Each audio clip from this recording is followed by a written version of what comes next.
This is News Trail, your daily dose. It's Monday, June 15, 2026. Welcome to News Trail. I am Adetola Kayode.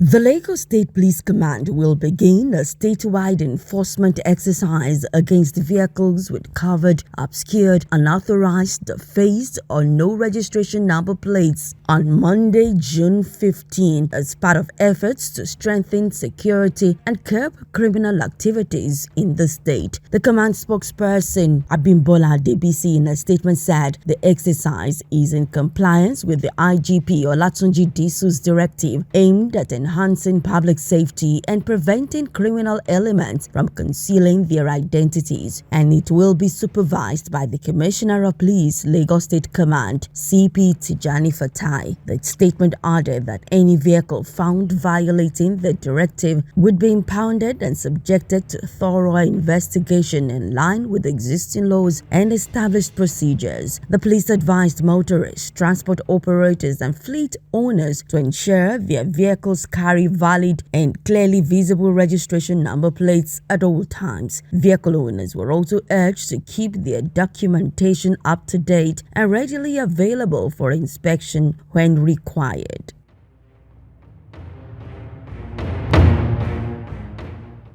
The United Nations Secretary General Antonio Guterres has appointed Haruna Ezeakonwa as Special Advisor on Africa. This is reinforcing Nigeria's growing influence in global governance and international development. Ezeakonwa will replace Christina Duarte of the Republic of Cabo Verde, bringing nearly 3 decades of United Nations leadership to a new role. Ezeakonwa, in her current role as UN Assistant Secretary General, Assistant Administrator and Director Regional Bureau for Africa, United Nations Development Program UNDP, oversees the organization's support to 46 African countries in pursuing Agenda 2030 and the Sustainable Development Goals, as well as the African Union's Agenda 2063.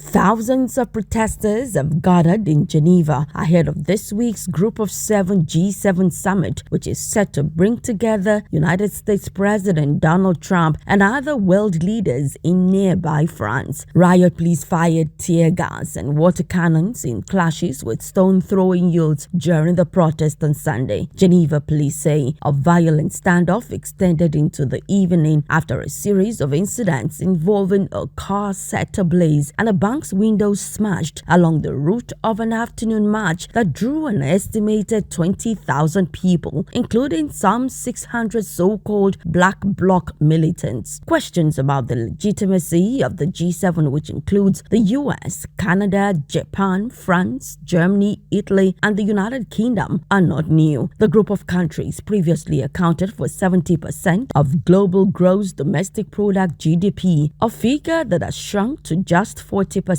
while representing 1/10 of the global population.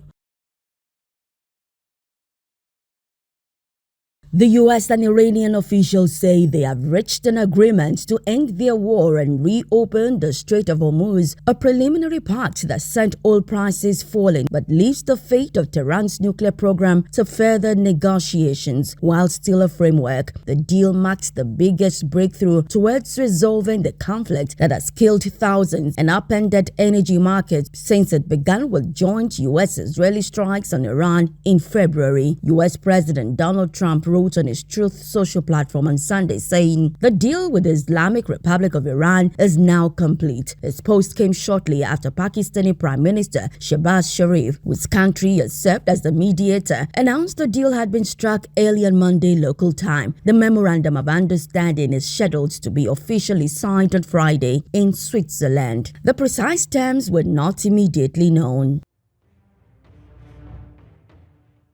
And that's it on News Trail for today. Many thanks for connecting. Please do not forget to like, comment, share, and subscribe to our YouTube channel, News Trail. And always remember, change is inevitable. Growth is optional. Have a fantastic week.